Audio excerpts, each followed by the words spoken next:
Oi, pessoal, tudo bem? Bem-vindas, bem-vindos aí a mais uma Prosa com Bertaglia. Eu sou o Paulo Roberto Bertaglia e hoje nós vamos ter aqui uma prosa fantástica, a transformação a partir do OKR. Olha só que tema legal. Existem muitas terminologias no mundo dos negócios e algumas muito conhecidas e muito aplicadas.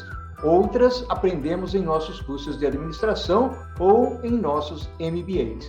Trazemos hoje, na prosa com o Bertaglia, um tema extremamente interessante e que é bastante adequado: OKRs. Uau! E o que significa? Para aqueles que não estão familiarizados com esta sopinha de letras, fiquem sabendo que é uma ferramenta muito útil na definição de metas, principalmente para iniciativas ou esforços em uma jornada de transformação ágil. Os OKRs, Objectives and Key Results, são usados para definir como alcançar objetivos. A parte O da sopinha, através de ações concretas, específicas e mensuráveis, que são os resultados. O K e o R de nossa sopinha de letras. E como o OKR pode viabilizar uma transformação ágil na organização? É disso que trataremos nessa prosa com o Bertaglia. E para prosear comigo sobre esse assunto, eu terei o privilégio de trazer aqui a Camila Martins. Oi, Camila, que legal, fantástico, uma honra, um orgulho tê-la aqui participando da Prosa com Bertaglia. A prosa, Camila, que está atingindo aí um patamar bastante interessante, tanto do ponto de vista de qualidade de conteúdo, esse é o feedback que nós temos recebido das pessoas que assistem às prosas, como os próprios proseadores que têm gostado muito de estar aqui presente na Prosa com Bertaglia. Seja bem-vinda, Camila. Obrigada, Paulo. Prazer imenso. Obrigada pelo convite. Me sinto honrada de poder vir aqui falar de um tema que eu sou apaixonada. Então, que bom. Espero que os telespectadores, né, que todo mundo possa usufruir bastante dessa prosa. Bacana, Camila. Camila, vamos agradecer a Manu, né? Manuela Bernes, a Manu que nos colocou em contato aqui para a gente conversar um pouquinho sobre esse assunto fantástico. E, aliás, esse assunto foi uma sugestão de um dos internautas que nos segue aqui, né? E quando eu coloquei no LinkedIn, preciso de alguém para falar de OKR, a Manu já indicou você. Legal, bacana. Né? Vamos contextualizar da sua parte? Fala um pouquinho dessa sopinha de letras, Camila. Tá, pode deixar. Bom, antes até de eu falar do OKR, só brevemente, eu vou só me apresentar para as pessoas saberem um pouco de onde eu vim. Então, eu já comecei a trabalhar muito cedo e fui consultora de estratégia aí longo tempo, é daí que eu conheço a Manuela. A gente trabalhou junto numa empresa que fazia projetos de transformação digital, transformações culturais. A Manu é muito especializada em gestão da mudança e eu atuava muito na parte de estratégia e inovação. Hoje eu estou na BTS, que é uma consultoria de execução de estratégia. Eu sou diretora aqui do Brasil e a gente trabalha muito com a execução a partir da cultura, a partir das pessoas. E o tema do OKR, eu acho que foi perfeito, porque não só na minha carreira eu fiz essa fusão em estratégia e cultura, o OKR também faz isso dentro das empresas. Ela é uma ferramenta de mensuração de resultados, só que ela ajuda e alavanca, impulsiona, eu diria, a transformação cultural. Quando as empresas querem sair do modelo que era mais conhecido, né, que foi o que formou as grandes organizações, para ter um modelo mais adaptável ao mundo de hoje, em que a gente precisa ser mais ágil, ser mais responsivo, ser mais adaptado e trazer respostas mais rápidas para as demandas dos clientes. Então, o modelo de gestão do mundo de hoje exigem novas ferramentas. O OKR é uma delas. Na minha visão, o OKR é uma delas e é uma que permite essa transformação cultural. Aí, respondendo a sua pergunta, Paulo, OKR, se a gente fosse buscar uma definição padrão, né, ele é um framework que veio muito da gestão ágil, utilizado para ter foco em resultado. E normalmente as empresas definem esses OKRs em diversos níveis, no nível da empresa, no nível dos projetos, às vezes no nível dos times e até no nível individual. Isso pode ser usado de várias maneiras. O O, como você trouxe na sua introdução, ele significa objetivos, e o KR significam resultados chaves. Mas tem algumas peculiaridades aí que eu acho que vale falar com as pessoas para elas entenderem a melhor maneira de se usar o OKR. Que bacana, que legal. Aliás, o OKR é uma criação, Camila, do Andy Grove, lá da Intel, né? E eu sei que algumas empresas de envergadura usam o conceito também, o Google é um deles, né? Gostaria que você desbravasse na sua vontade aí, né? Aqui é uma prosa, né? Vamos fazer de conta que nós estamos tomando um cafezinho. Vai em frente, né? Desbravando o OKR, usando aí a sua experiência, Camila. Legal. Bom, trazendo um pouco de história, então, acho que é interessante. Realmente, eu tenho esse livro, né? Eu até separei aqui, se chamava Ali o que Importa. Ele foi escrito pelo John Doerr, que você comentou, e o prefácio é do Larry Page. Então, o John Doerr era da Intel quando ele escreveu, quando ele pensou essa lógica de se trabalhar por OKRs para focar no resultado. Mas, na verdade, ganhou vida no Google, por isso que o Larry Page escreveu o prefácio. O livro, se não me engano, é de 2000, no Brasil, eu acho que chegou em 2017, 2018, 2019, algo assim, então já tem aí, né, um tempinho, e hoje o OKR é usado em muitas empresas, inclusive empresas de tecnologia. Nessa história, assim, eu acho que a grande lição é a gente lembrar que o próprio OKR, ele exige uma cultura que faça sentido para ele funcionar. Então, existe um legado que as empresas têm, que normalmente, quando elas começam a falar de trabalhar em ágil, elas começam a mudar a operação, a maneira como elas fazem a gestão do projeto. Então, começam a usar, sei lá, Kanban, Scrum, né? Começam a fazer as cerimônias, os ritos. Mas isso ainda não é uma empresa ágil. Isso é apenas usar os ritos nas operações. De uma maneira simplificada, a empresa ela tem as operações, mas ela também tem a cultura, a estratégia e até a própria parte tática, que é a execução do dia a dia, né? Que vai derivar das operações, mas é a execução do dia a dia. E para a empresa começar a usar o OKR, eu diria que o ideal é que ela comece, o ideal é que ela tenha ambições de transformar essas outras camadas também. Que isso seria a empresa do futuro, né? O que eu quero dizer com isso? Quando a gente pensa na camada da cultura, a gente está falando muito de, por exemplo, empresas mais hierárquicas, comando e controle. O que o OKR tem a ver com isso? Vai ter tudo a ver, porque o OKR é a maneira como eu vou mensurar a performance. Então, eu vou precisar ambicionar uma cultura que se aproxime do ágil, que é uma cultura em que eu empodero mais as pessoas, eu tenho mais autonomia na ponta para tomada de decisão. Isso afeta a cultura, porque o OKR, para funcionar, depende dessa cultura. Não é um sistema de mensuração de resultados como eram os sistemas de mensuração de resultados mais clássicos. Tá? Então, é por isso que a gente tem que lembrar das outras camadas. Quando a gente fala da própria estratégia em si, normalmente as empresas trabalham com projetos estratégicos e iniciativas. Quando a gente vai para o mundo do OKR, o que é o mundo do ágil, a gente também está falando de projetos, mas são projetos em que eu tenho muito mais iteração. Os projetos, eles têm uma missão e não necessariamente milestones definidos que eu vou vendo se eu atingir ou não. Então, isso também muda. E, no fim, na camada da execução, essa camada que eu estou chamando de tática, é a hora em que a gente traz muito mais a visão de fazer experimentos, de criar ciclos de feedbacks. Enfim, isso vai resultar numa operação em que o Kanban, o Scrum, a cultura ágil tem muito mais aderência. Estou trazendo todo esse pano de fundo para mostrar que o OKR ele basicamente migra. A gente normalmente tinha objetivos em waterfall, objetivos em cascata. Então, naquela organização que eu falei, o que é objetivo em cascata? A liderança define a visão, né, a missão, para onde a gente vai, define um número de vendas, de receita, dependendo de qual for a indústria que a gente está falando.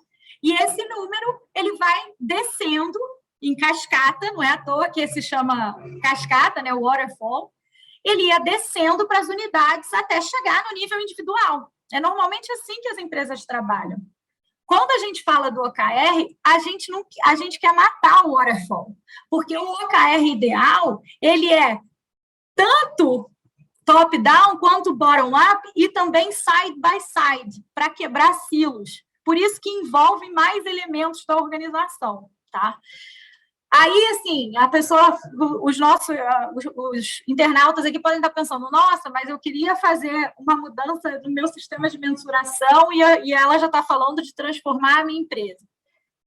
Sim, você precisa entender que não é apenas transformando um elemento que você vai estar preparado para o futuro. Você pode começar pelo OKR para ele ser o grande impulsionador dessa transformação cultural. Começar por OKR vai te ajudar a transformar e preparar a sua empresa para o futuro, tá? Então, assim, eu acho que como grande introdução, não sei se tem alguma pergunta, Paulo, se quer que me guiar para algum lado ou eu sigo em diante. Camila, está perfeito, eu estou bebendo aqui, eu não quero te interromper, não, eu gostaria que você continuasse falando na sua toada aí, porque é um tema... primeiro que ele foi solicitado pelos nossos ouvintes, né? ou as pessoas aqui que assistem a Prosa com Bertaglia. Então, eu queria que você navegasse, aliás, eu teria uma pergunta, se era um processo top-down ou não, mas você já explicou aí, então vamos em frente. Vamos em frente? Boa. Bom, eu acho que esse panorama é bom para entender um pouco quando que ele vem, porque quando sair de um modelo de cascata para um modelo OKR, vou usar uma palavra forte aqui, que não é o que queremos, mas para um modelo de OKR perfeito, é muito difícil. Até porque o próprio Google, quando ele bebeu da fonte da Intel, ele também adaptou a sua própria maneira de fazer OKR. É importante a gente lembrar disso e querer fazer essa transformação. Esse é um desejo que aí sim é top-down. A liderança tem que apoiar essa transformação que eu quero fazer na cultura e na estratégia da empresa. A partir do momento que eu faço isso, aí sim podem ter algumas dicas que podem ajudar, que eu já vi aí na minha experiência, que ajudam nessa transformação. Então, eu acho que é um grande lembrete aí, é a gente, então, saber, precisa do sponsorship da liderança, é uma transformação cultural, é além de uma transformação de processo ou de eficiência em métricas, e não é à toa que hoje eu estou na BTS, que é uma empresa que trabalha estratégia com cultura.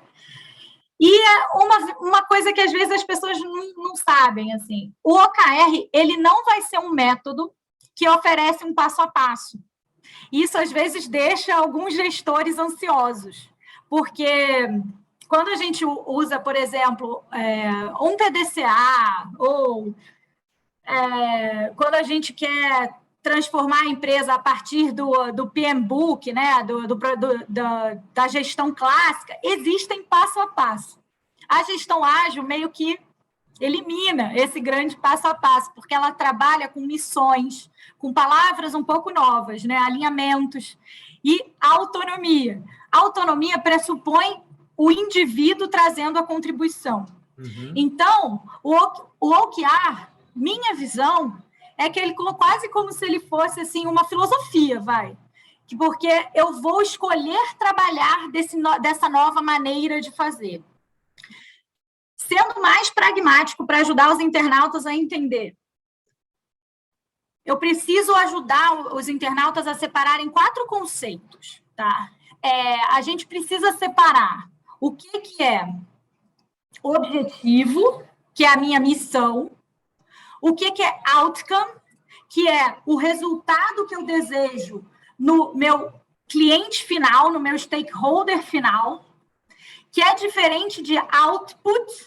O output é o resultado do meu projeto, da minha iniciativa, e eu preciso desse elemento iniciativa também, que são os meus projetos.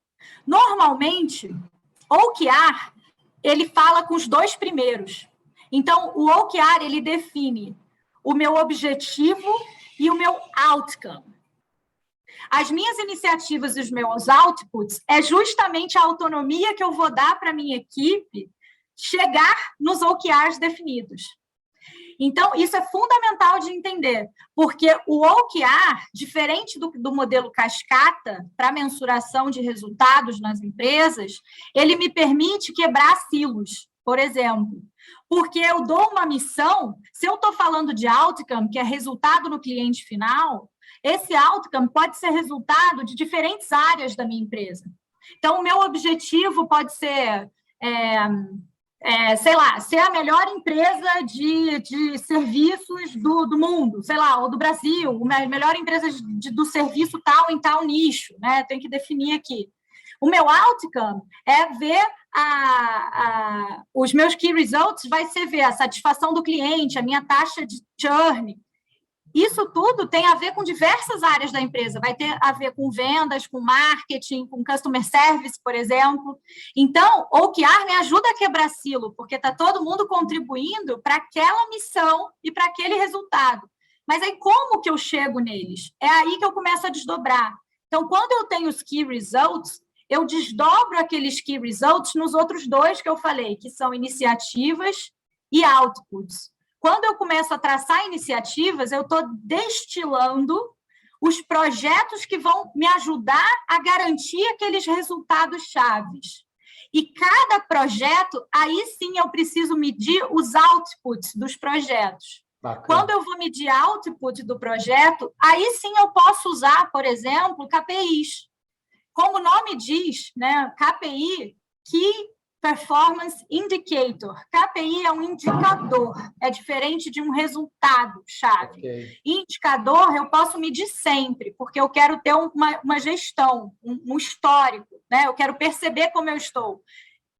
Resultado-chave, eu tenho que ter um fim. Eu atingi ou não atingi? Onde eu estou em relação aos meus resultados?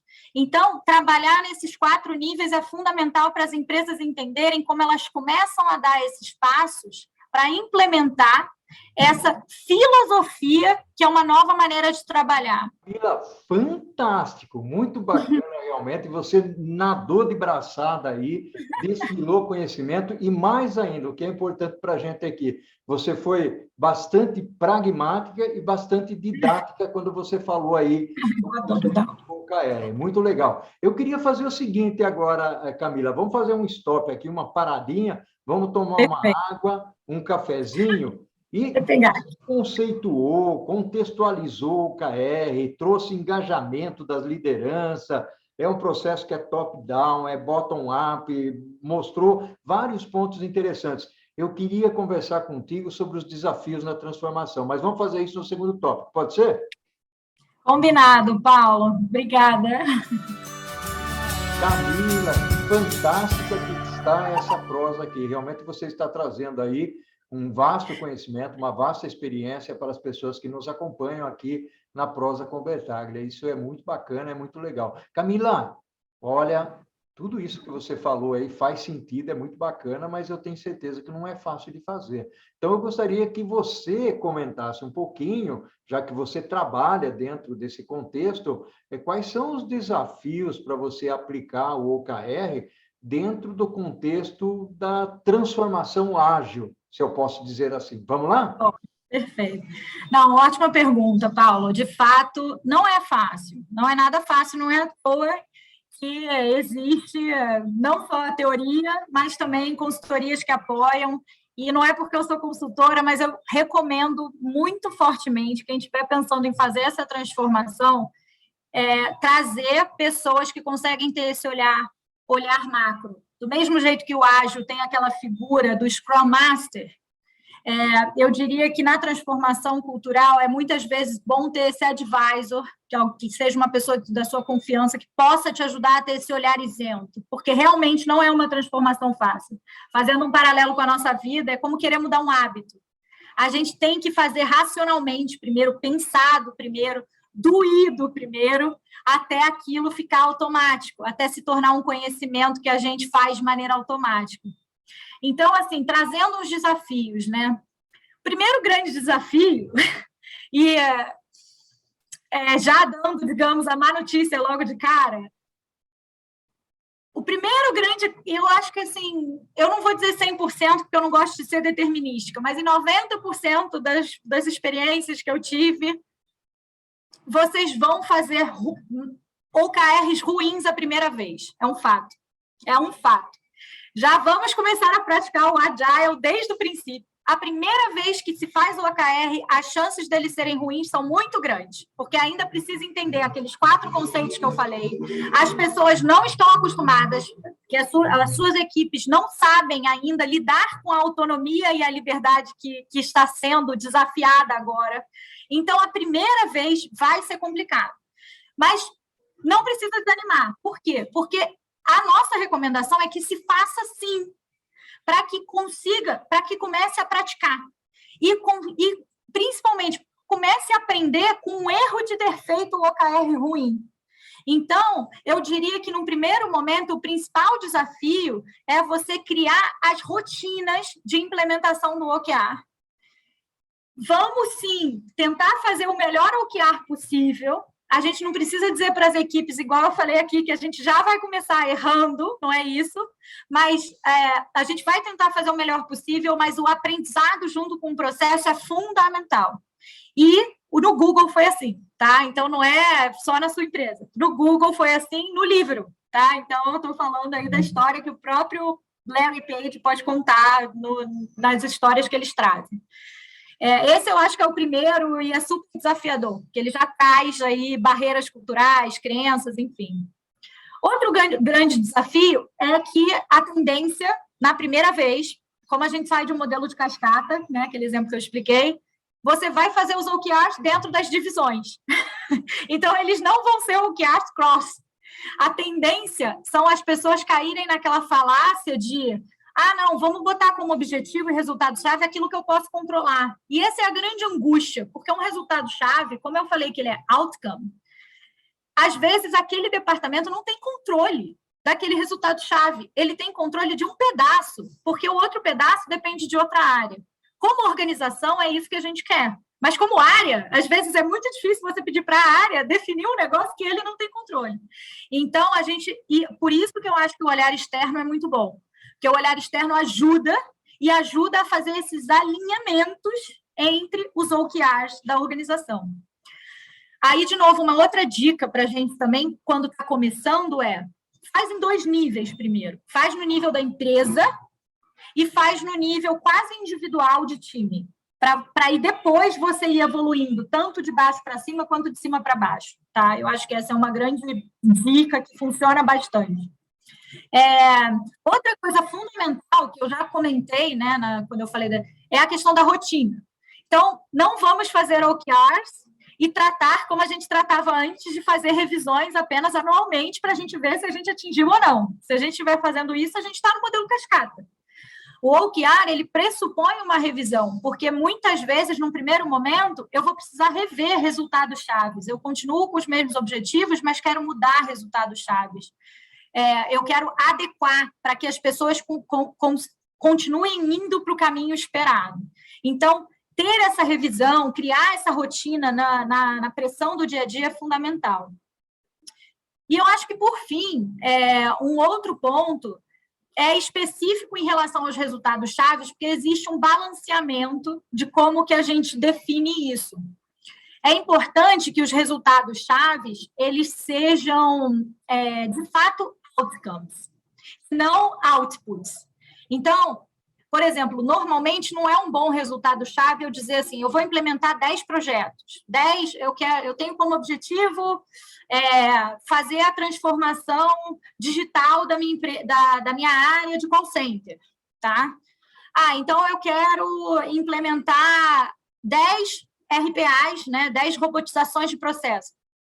Isso é bom ou ruim? Eu não sei, isso não é um resultado, isso é provavelmente um projeto.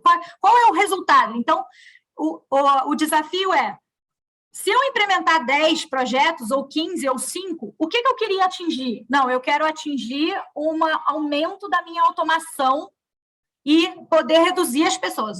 Então agora eu posso estar chegando em possíveis resultados chaves para esse objetivo que eu tracei.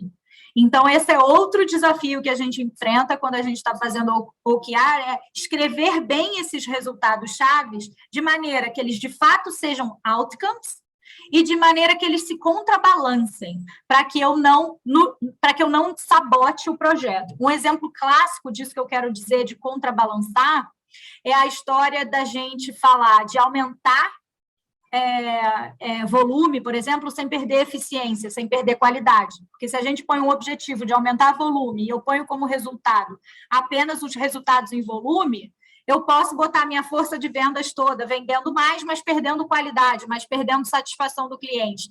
Então, é legal eu colocar para o mesmo objetivo resultados chaves que são contrários, para que eu possa ter um equilíbrio garantindo aquilo que é essencial para o meu modelo de negócio. De bate pronto, esses foram os principais desafios que me vieram à mente. Não, muito legal, muito legal. Eu tenho não é uma preocupação, né? Mas eu queria explorar um pouco esse lado. Muitas vezes, quando surgem essas filosofias, conceitos, muitas vezes o pessoal fala, mas isso não se aplica ao varejo, não se aplica à indústria automotiva, à high-tech, né? A financeiro. Quer dizer, se nós tivermos aqui que olhar pela perspectiva de quais são as empresas ou segmentos que poderiam estar utilizando o OKR, vale para todos os segmentos, Camila? Vale. Olha, o OKR vale para todos os segmentos, todas as indústrias. Se eu puder, eu sou realmente uma defensora dessa maneira macro e micro de pensar, né? Então, se a gente olha o mundo que a gente vive hoje, Paulo, de fato é um mundo que exige, no nível pessoal, um novo tipo até de líder, que é um líder que está disposto a não saber, um líder que está mais conectado com a parte emocional das pessoas, um líder que mostra determinadas vulnerabilidades e chama o grupo para chegar junto em alguma solução. Por que eu estou falando tudo isso? Porque eu estou para te dizer que eu acho que o OKR se aplica, às vezes, na nossa vida. Se a gente começa a trazer essa lógica de pensar por missão e por resultado, eu consigo ter mais prazer no caminho, porque eu me permito sair um pouco daquele plano tão traçado e tão fechado. A frustração, seja na empresa, na gestão ou na nossa vida, ela vai vir porque eu tinha botado uma expectativa e não cumpri aquela expectativa, né? Se a gente fica um pouco mais flexível nesse meio, eu acho que a gente consegue levar com mais leveza, não só a nossa vida, quanto os projetos que a gente está fazendo na nossa empresa. Do ponto de vista de gestão, eu sou completamente a favor desse tipo de cultura, porque a gente começa a se surpreender com o potencial criativo das nossas equipes. Começam a sair coisas que a gente nem imaginava. Às vezes, a gente começa a ver que o OKR que a gente traçou era pouco. A nossa equipe conseguiu achar um jeito de ir muito mais longe. O próprio Google, quando começou a trabalhar com o OKR, foi por causa disso, porque eles não queriam dar metas para os times, eles queriam dar missões. E olha onde o Google está hoje, que ficou até famoso por cunhar, né, por definir o pensamento moonshot, que é o pensamento 10 vezes mais.